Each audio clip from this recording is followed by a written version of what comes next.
से युक्त परमेश्वर महादेव जी को मां भगवती उमा के साथ उपस्थित देखकर मैंने और भगवान विष्णु ने पुनः प्रिय वचनों द्वारा उनकी स्तुति की। तब पापहारी करुणाकर भगवान महेश्वर ने प्रसन्न चित्त होकर उन श्री विष्णु देव को श्वास रूप से वेद का उपदेश दिया। मुने, उसके बाद सदाशिव ने परमात्मा श्री हरि को गृहा ज्ञान प्रदान किया। फिर उन परमात्मा ने कृपा करके मुझे भी वह ज्ञान दिया। वेद का ज्ञान प्राप्त करके कृतार्थ हुए भगवान विष्णु ने मेरे साथ हाथ जोड़कर महेश्वर को नमस्कार करके पुनः पूजन की विधि बताने तथा सदुपदेश देने के लिए प्रार्थना की। श्री ब्रह्मा जी कहते हैं, मुने श्री हरि की यह बात सुनकर अत्यंत प्रसन्न हुए। कृपा निधान भगवान शिव ने प्रीति पूर्वक यह बात कही। श्री शिव बोले, सुर श्रेष्ठ गण, मैं तुम दोनों की भक्ति से निश्चय ही बहुत प्रसन्न हूँ। तुम लोग मुझ महादेव की ओर देखो। इस समय तुम्हें मेरा स्वरूप जैसा दिखाई देता है वैसे ही रूप का प्रयत्न पूर्वक पूजन चिंतन करना चाहिए। तुम दोनों महाबली हो और मेरी स्वरूप भूता प्रकृति से प्रकट हुए हो। तुम सर्वेश्वर के दाएं बाएं अंगों से तुम्हारा आविर्भाव हुआ है।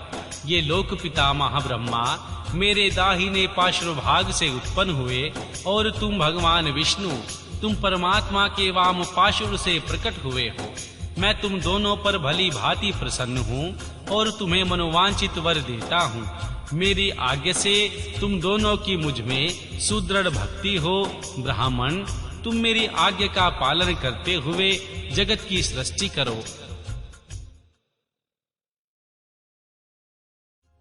और वत्स विष्णु, तुम इस चराचर जगत का पालन करते रहो। हम दोनों ने ऐसा कहकर भगवान शंकर ने हमें पूजा की उत्तम विधि प्रदान की, जिनके अनुसार पूजित होने पर वे पूजक को अनेक प्रकार के फल देते हैं। शंभु की उपयुक्त बात सुनकर मेरे सहित श्री हरि ने महेश्वर को हाथ जोड़कर प्रणाम किया। भगवान विष्णु बोले, प्रभु, यदि हमारे प्रति आपके हृदय में प्रीति उत्पन्न हुई है और यदि हमें आप वर देना आवश्यक समझते हैं तो बस यही वर मांगते हैं कि आप में हम दोनों की सदा अनन्य एवं अविचल भक्ति बनी रहे।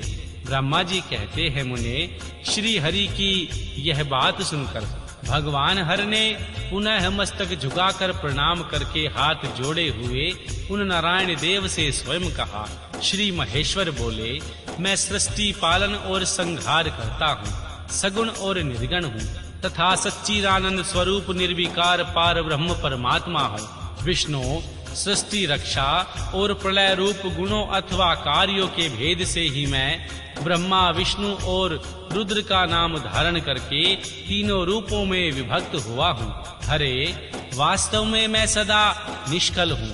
विष्णु, तुमने और ब्रह्मा ने मेरे अवतार के निमित्त जो स्तुति की है, तुम्हारी उस प्रार्थना को मैं अवश्य सच्ची करूँगा, क्योंकि मैं भक्त वत्सल हूँ। ब्राह्मण, मेरा ऐसा ही परम उत्कृष्ट रूप तुम्हारे शरीर से इस लोक में प्रकट होगा, जो नाम से रुद्र कहलाएगा।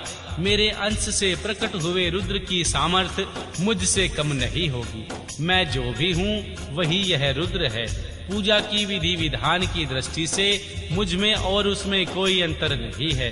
कैसे ज्योति का जल आदि के साथ संपर्क होने पर उसे स्पर्श दोष नहीं लगता, उसी प्रकार मुझ निर्गुण परमात्मा को भी किसी के संयोग से बंधन प्राप्त नहीं होता। यह मेरा शिव रूप है। जब रुद्र रूप होंगे तब वे भी शिव के ही तुल्य होंगे। महामुने, उनमें और शिव में परायेपन का भेद नहीं करना चाहिए। वास्तव में एक ही रूप सब जगत के व्यवहार निर्वाह के दो रूपों में विरक्त हो गया है। अतः शिव और रुद्र में कभी भेद बुद्धि नहीं करनी चाहिए। वास्तव में सारा दृश्य ही मेरे विचार से शिव रूप है। मैं, तुम, ब्रह्मा तथा ये जो रुद्र प्रकट होंगे, ये वे सब के सब एक रूप हैं। इनमें कोई भेद नहीं है। भेद मानने पर अवश्य ही बंधन होगा। तथापि मेरा शिव रूप ही सनातन है। यही सदा सब रूपों का मूलभूत कहा गया है। यह सत्य ज्ञान एवं अनंत ब्रह्मा है, ऐसा जानकर सदा मन से मेरे यथार्थ स्वरूप का दर्शन करना चाहिए।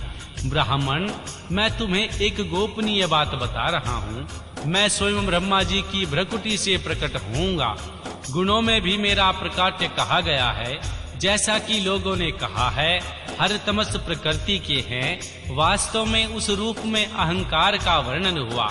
उस अहंकार को केवल तमस ही नहीं, वैकारिक सात्विक भी समझना चाहिए, क्योंकि सात्विक देवगण वैकारिक अहंकार की ही सृष्टि है।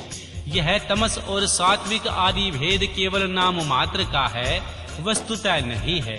वास्तव में हर को तमस नहीं कहा जा सकता। ब्राह्मण, इस कारण से तुम्हें ऐसा करना चाहिए जो तुम इस सृष्टि के निर्माता बनो। श्री हरि इसका पालन करे तथा मेरे अंश से प्रकट होने वाले जो रुद्र हैं, वे इनका प्रलय करने वाले होंगे। ये जो उमा नाम से विख्यात परमेश्वरी देवी प्रकृति है, इन्हीं की शक्ति भूता वाग देवी ब्रह्मा जी का सेवन करेगी। फिर इन प्रकृति से वहाँ जो दूसरी शक्ति प्रकट होगी, वे लक्ष्मी रूप से भगवान विष्णु का आश्रय लेंगी। तदनंतर पुनः काली नाम से जो तीसरी शक्ति प्रकट होगी, वे निश्चय ही मेरे अंशभूत रुद्रदेव को प्राप्त होंगी। वे कार्य की सिद्धि के लिए वहाँ ज्योति रूप में प्रकट होंगी।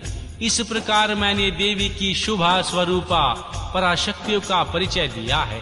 उनका कार्य क्रमशः सृष्टि पालन और संहार का संपादन ही है। सुरश्रेष्ठ, ये सब की सब मेरी प्रिया प्रकृति देवी की अंशभूता है। हरे, तुम लक्ष्मी का सहारा लेकर कार्य करो।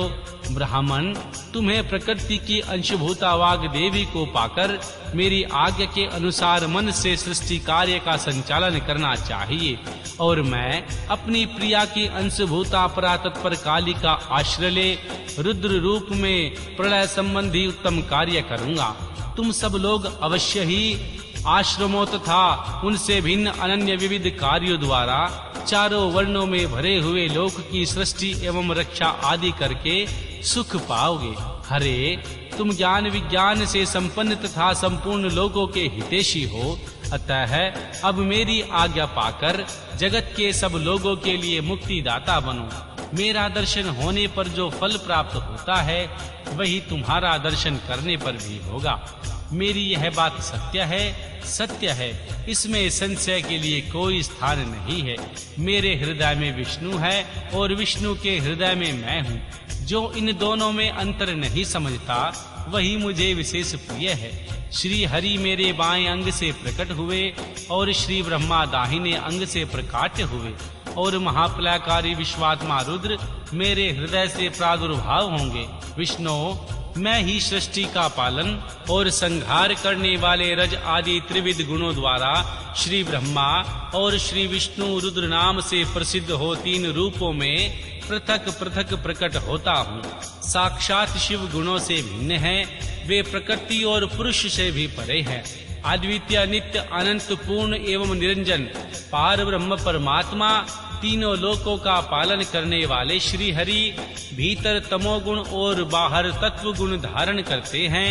त्रिलोक का संहार करने वाले रुद्रदेव भीतर सत्व गुण और बाहर तमोगुण का धारण करते हैं, तथा त्रिभुवन की सृष्टि करने वाले ब्रह्मा जी भीतर से रजोगुणी हैं। इस प्रकार भगवान ब्रह्मा, भगवान विष्णु और भगवान रुद्र इन तीनों देवताओं में गुण हैं, परंतु भगवान शिव गुणातीत माने गए हैं। भगवान विष्णु, तुम मेरी आज्ञा से इस सृष्टिकर्ता पितामह का प्रसन्नता पूर्वक पालन करो। ऐसा करने से तीनों लोकों में पूजनीय होगे।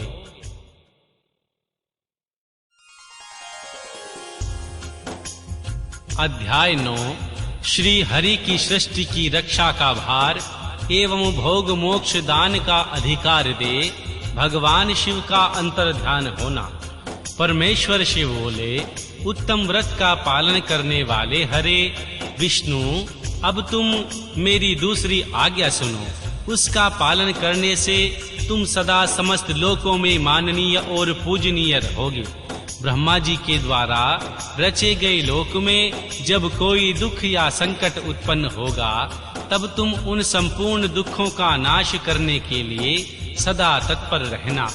तुम्हारे संपूर्ण दुस्साह कार्यों में मैं तुम्हारी सहायता करूंगा। तुम्हारे जो दुर्जेय और अत्यंत उत्कृष्ट